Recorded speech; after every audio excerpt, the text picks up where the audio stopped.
Bonjour. Je voulais reprendre la parole. Je parle beaucoup, j'ai l'impression en ce moment, mais c'est parce qu'il y a beaucoup de tumulte, forcément. Il y a beaucoup de tumulte en nous, il y a beaucoup de tumulte à l'extérieur. Et je reçois des choses aussi, j'entends des choses, je reçois des choses qui me choquent, qui me font peine, voilà. Et, et, et donc je voulais parler de ça parce que quelqu'un m'a écrit, pour moi en ce moment les sutras sont amers et ça m'a vraiment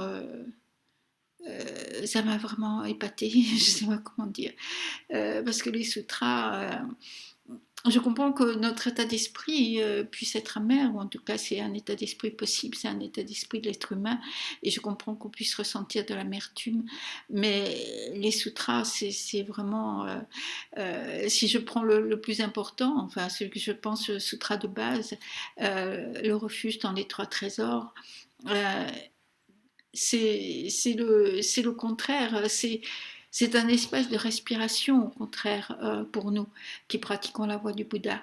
Ça n'a jamais été une promesse, c'est pas une promesse que tout va aller bien, c'est pas une promesse que tout va s'arranger, parce que c'est justement les refuges sont là parce que le monde brûle de haine, il brûle d'ignorance, et les trois trésors, c'est un espace pour sortir de cette haine, de cette ignorance. Mais c'est nous qui devons le mettre en acte. C'est nous qui marchons sur le chemin du Bouddha. C'est nous qui marchons sur la place du marché. Et sur la place du marché, parce que les sutras, le refuge, c'est jamais un repli. Et c'est jamais un refuge, comme il y a un gros orage et on part dans une grotte, c'est jamais un refuge parce que le monde est terrible et je vais m'en éloigner. Pas du tout, c'est un rappel qu'il y a quelque chose d'autre justement pour pas se laisser entraîner dans cette haine, dans cette violence, c'est ce tumulte du monde. C'est un rappel qu'il y a un espace, qu'il y a de la lumière, mais cet espace et cette lumière, ils existent au moment où, comme dit Maître Dogen, nous les mettons en acte. Au contraire, ils n'existent pas quelque part dans le ciel ou juste là sous nos pieds, si nous on ne fait rien. Mais c'est à nous, c'est notre responsabilité de pratiquants de la voie d'entrer dans l'espace du Dharma, d'entrer dans l'espace du Sutra.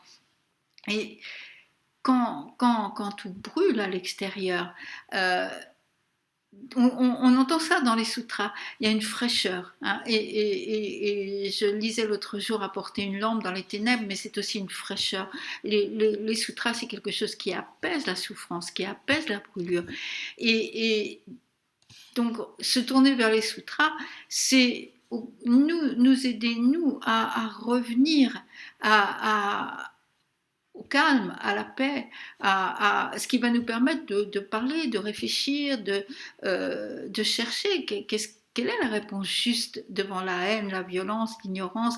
Quelle est la réponse juste pour nous en tant que pratiquants du Bouddha, mais aussi de réfléchir quelle est la réponse juste au niveau sociétal. Mais je vous en prie, c'est vraiment pas le moment de se détourner de la voie du Bouddha, mais c'est au contraire le moment d'y entrer complètement, de tout cœur, parce que c'est là où elle va le plus nécessaire, et c'est là où nous pouvons la partager, et c'est là où nous pouvons accomplir notre vœu d'aider tous les êtres en apportant justement le Dharma dans ce monde qui brûle. Voilà, je vous remercie, c'était ça ce que je voulais dire aujourd'hui. Merci.